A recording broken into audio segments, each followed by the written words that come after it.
My name is Isaac Omen. I didn't give you my middle name because a bit of a long one.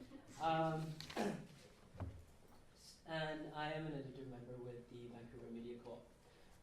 I would like to start by acknowledging the fact that we are here on unceded Coast Salish territory. This is something I'd like to acknowledge very consciously. It's something that definitely should not be just glossed over, something that we should consider very pointedly when we say it. And in fact, my entire short talk is around the theme of acknowledgement. And so I'd like to acknowledge the fact that the Vancouver Media Co-op, the VMC, is pretty much the most controversial media organization in Vancouver. And the way we run it, we're hoping to continue to be the most controversial media organization here. By constantly challenging the dominant perception of what is independent media. How controversial are we? Well, so controversial that I was told that we might not be able to make it to this panel because there was some issue about whether we might verbally have issues with other panelists, which I definitely don't. In fact, I would like to mention that we are up against something fairly big in everything that we do, and unity is strength in everything. And I'd also like to acknowledge the fact that all the organizations represented in this panel have, in one way or another, interacted well with the Vancouver Media Co-op, and that they've had something, somewhat, sort of to do in our development. So, what exactly is the Vancouver Media Co-op? We started off as the Olympic Resistance Network's media arm, sort of. And so we, as Catherine mentioned about Raoul, came out of protest, pretty much. And the idea was to represent the protester side of what was going on with the anti-Olympic movement. And out of this, we became the Vancouver Media Co-op, and our idea was to become just more than independent media, but to become radical, grassroots, community-based media. So it's all very good in terms of words, but what do those words mean? Well, radical, grassroots, community-based means that we take on controversial issues. And we cover them in controversial ways, which is actually as simple as covering radical militant action in the same way that we'd cover a panel, right? And as a consequence of this, we have incredibly radical people, militant people even, that write for our website, which they can do because we have open publishing, and as long as it isn't stuff that isn't racist, sexist, death threats, it goes on there. We also made a concerted effort not to sell out.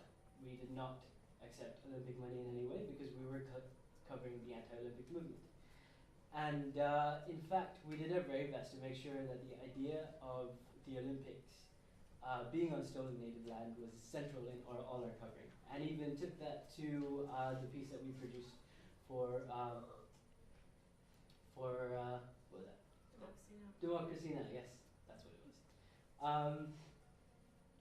And so we're set up right now with a website as well as a bi-monthly publication, a broadsheet called the Balaclava, which you can pick up anywhere.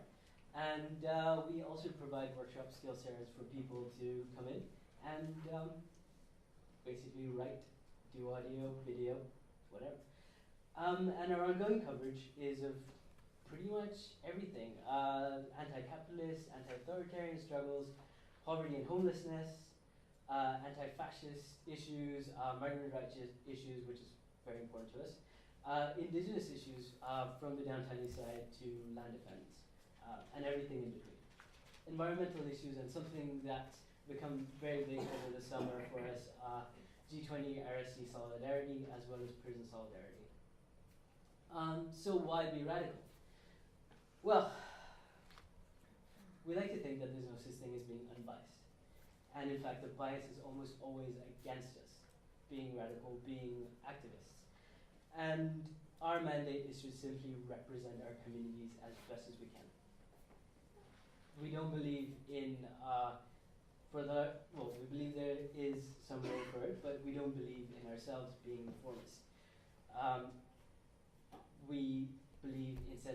brand new media that is a direct challenge to to the main media outlets out there. And once in a while, there is a little bit of a reward. For instance, we just got awarded from the Canadian Federation of Worker-Run Co-ops the Best Practice Award for Outstanding Contributions to Democratic Engagement. And that particularly had to do with the fact that we engage our reader members, our contributor members, and our editor members into what we do, to make sure that everyone gets a say in what's going on. And so yeah, as I said, my entire thing is based on, my talk here is based on acknowledgement. And so my final acknowledgement is, we're talking up here about protest media. And so we've talked a lot about media, we've talked about protests, and that my acknowledgement is to the people out there that are part of these struggles. The people who are out in the streets that are also doing the smaller things as well, and actually in the actual struggle. Because it's what they do that inspires us to do what we do. And to them, I extend my absolute solidarity. And thank you very much for listening to me.